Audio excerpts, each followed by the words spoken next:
ஹரே கிருஷ்ணா.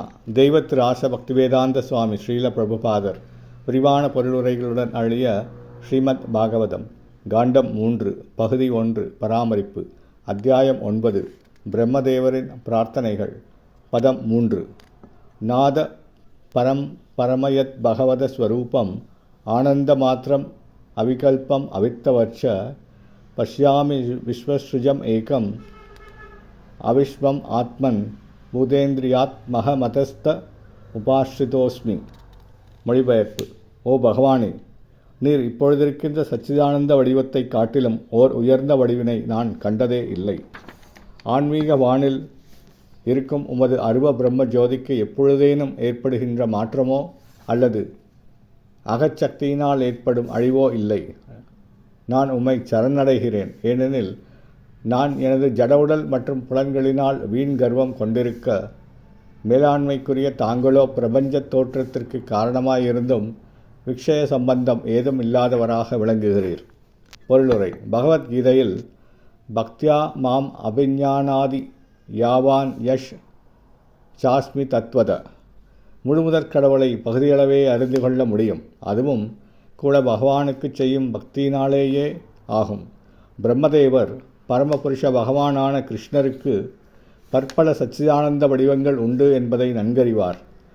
பரமபுருஷ பகவானான கோவிந்தரின் அதுபோன்ற வடிவங்களை அவர் தமது பிரம்ம சம்ஹிதையில் பின்வருமாறு குறிப்பிடுகிறார். நான் முதலும் தொடக்கமுமற்ற இருமையற்ற குற்றமற்ற கோவிந்தனை வணங்குகிறேன். அவர் பல்வேறு வடிவங்களை உடையவராக இருந்தும் அவரே அனைத்து காரணங்களுக்கும் மூலகாரணர் ஆவார். அவர் முதுமையினால் பாதிக்கப்படாமல் முதுமையாக இருந்தும் எப்பொழுதும் இளமையாகவே இருக்கிறார்.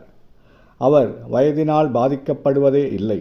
முழுமுதற் கடவுள் வேதங்களின் ஏட்டுக்கல்வியினால் அறிய முடியாதவர். அவரை புரிந்து கொள்வதற்கு ஒருவன் ஒரு பக்தரையே அணுக வேண்டும்.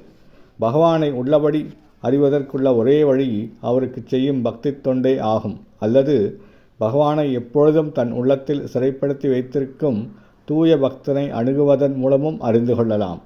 பக்தி நிறைவினால் முழுமுதற் கடவுளான பகவான் கிருஷ்ணரின் ஒரு பகுதி அம்சமே அருவ பிரம்மஜோதி என்பதை ஒருவரால் அறிந்து கொள்ள முடியும். மேலும் பௌதிக படைப்பின் 3 புருஷ அம்சமாக விளங்குபவர்களும் அவரது அம்சத்தின் பகுதிகளே ஆவர். பிரம்மஜோதியில் பல்வேறு கல்பங்களினாலோ அல்லது யுகங்களினாலோ எந்தவித மாற்றமும் ஏற்படுவதில்லை. மேலும் வைகுண்ட லோகத்திலும் எந்த விதமான படைப்புச் செயல்களும் நடைபெறுவதில்லை. காலத்தின் பாதிப்பும் அங்கே இல்லை என்பது தெளிவாகிறது. பகவானின் உன்னத உடலிலிருந்து தோன்றும் அளவற்ற பிரம்மஜோதியின் ஒளிக்கதிர்கள் பௌதிக சக்தியின் பாதிப்பினால் தடைப்படுவதில்லை. பௌதிக உலகிலும் கூட ஆரம்ப படைப்பாளி பகவானே ஆவார். அவர் பிரம்மதேவரை படைத்தளித்தார்.